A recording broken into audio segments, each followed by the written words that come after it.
மாதாபிதாவும் என் மன்னனும் தெய்வமும் நீதான் என ரமணனின் மலனே பேதையேன் உள்ளத்து உணர்த்தினை ஓவலர உணர்வு என் உள்ளத்து உருமாறு அருள். அன்பார்ந்த ஸ்ரீ ரமண பக்தர்களுக்கு என்னுடைய மனமார்ந்த பணிவான வணக்கங்களை தெரிவித்துக் கொள்கின்றேன். இன்றைய தினம் ஸ்ரீ ரமண அக்ஷரமண மாலையில் 79, 80, 81வது பாடலை பார்க்கப் போகின்றோம். ரமணாச்சரணம் ரமணாச்சரணம் ரமணாச்சரணம் சரணமையா ரமணாச்சரணம் ரமணாச்சரணம் ரமணாச்சரணம் சரணமையா.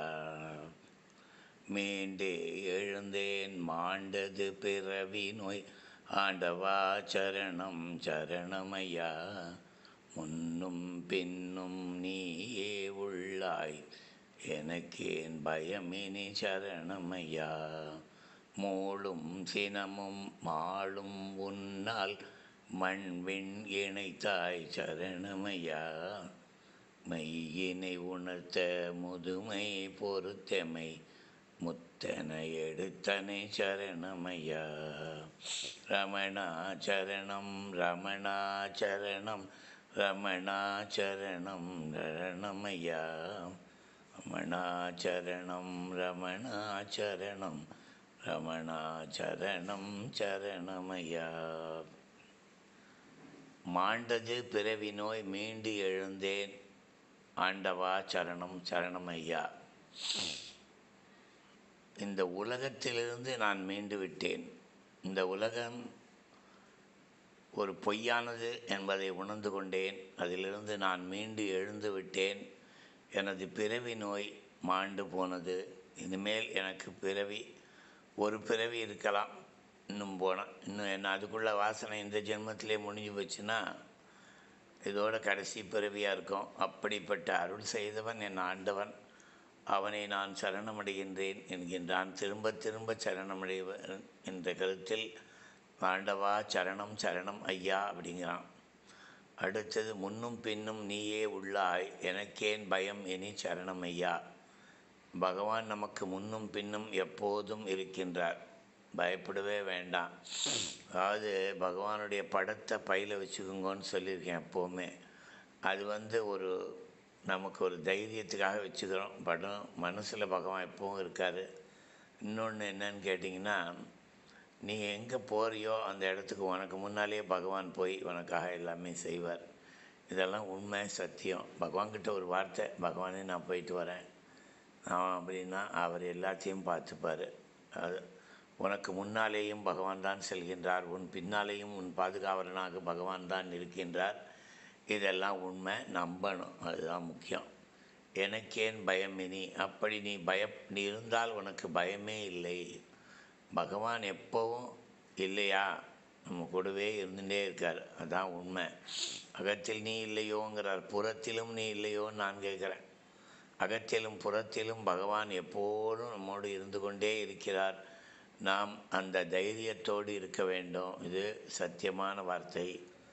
அடுத்தது மூளும் சினமும் மாளும் உன்னால் மண்விண் இணைத்தாய் சரணமையா. நமக்கு கோபம் வருகின்றது. கோபம் ஈகோவினுடைய தன்மை. கோபம் என்பது ஆணவத்தால் ஏற்படுவது. எனக்கு இப்படி பண்ணிட்டியா, என்ன பேசிட்டியா, இதுதான் கோபத்தினுடைய விளைநிலம். ஈகோ தான் அதனுடைய இடம், அதாவது ஆணவமே அதனுடைய பிறப்பிடம். அதனால் அந்த மூண்டு கொண்டே இருக்கின்ற சினம் பகவானால் மாண்டு போய்விடும். அதை நம்ம ஞாபகம் வச்சுக்கணும். நம்ம அப்படி நம்பினா பகவான் நமக்கு துணை இருப்பார், ஞாபகம் வச்சுங்க.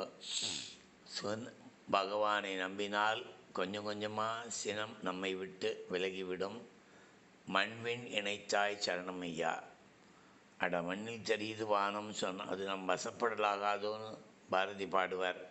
ஆனால் மண்ணையும் விண்ணையும் இணைக்கின்றான் பகவான். விண்ணை போன்ற உயர்ந்த பகவான் மண்ணிலே தோன்றி மண்ணையும் விண்ணையும் இணைத்து விட்டார். இது ஒரு ஆச்சரியம். அதனால் சரணமையா என்கின்றான் புலவன்.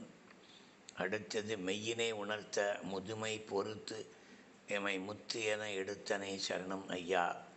பகவான் தன்னுடைய அடியார்கள் முத்தை போன்று எடுக்கின்றார். இந்த பெரிய ஒரு சம்சார சாகரத்தில் முத்து முத்தாக எடுத்துன்னு வரார் பக்தர்களை. தன்னுடைய பக்தர்களை எடுத்து கொண்டு வருகின்றார் பகவான். முத்தை போல் எடுக்கின்றார் நம்மை எல்லாம் சம்சார சாகரத்திலிருந்து. மெய்யினை உணர்த்த, உண்மையை நமக்கு உணர்த்துவதற்காக, நமக்கு உண்மை உணர்த்துவதற்காக பகவான் தன்னுடைய முதுமையை கூட பொறுத்து கொள்கின்றார். எவ்வளோ கஷ்டப்பட்டிருப்பார். அவர் நடந்து போகும்போது நமக்கு எவ்வளோ கஷ்டமாக இருக்குது. அந்த உடம்புக்குள்ளே தன்னை இருத்தி கொண்டான் இறைவன். அது பொருத்தி உட்கார்ந்துண்டு நமக்காக எத்தனை விஷயங்கள் சொல்லியிருக்கார், திரும்ப திரும்ப சொல்லியிருக்கார். அதான் ஒரு பாட்டில் குறிப்பிட்டேன், இந்த மாதிரி யாருமே அத்தனை உண்மை யாருமே சொன்னதில்லை. அப்பிறப்பிலிருந்து இறப்பு வரை ஆன்மீக தத்துவங்களை அற்புதமாக பகவான் சொல்கிறார். ஆன்மாவில் இருந்து கொண்டு நம்மை ஆன்மாவாக ஆக்குவதற்காக இத்தனை தத்துவங்களையும் பகவான் அழகாக சொல்லுவார். அதை என்ன பண்ணான்னா முதுமை பொறுத்து, தன்னுடைய முதுமையை பொறுத்து கொண்டு நமக்கு பகவான் அருளினார். உண்மையை நாம் தெரிந்து கொள்ள வேண்டும் என்பதற்காக. அடுத்தது மேன்மை தாழ்மை மெலியர் வலியர் எதுவும் கருதேன் சரணமையா.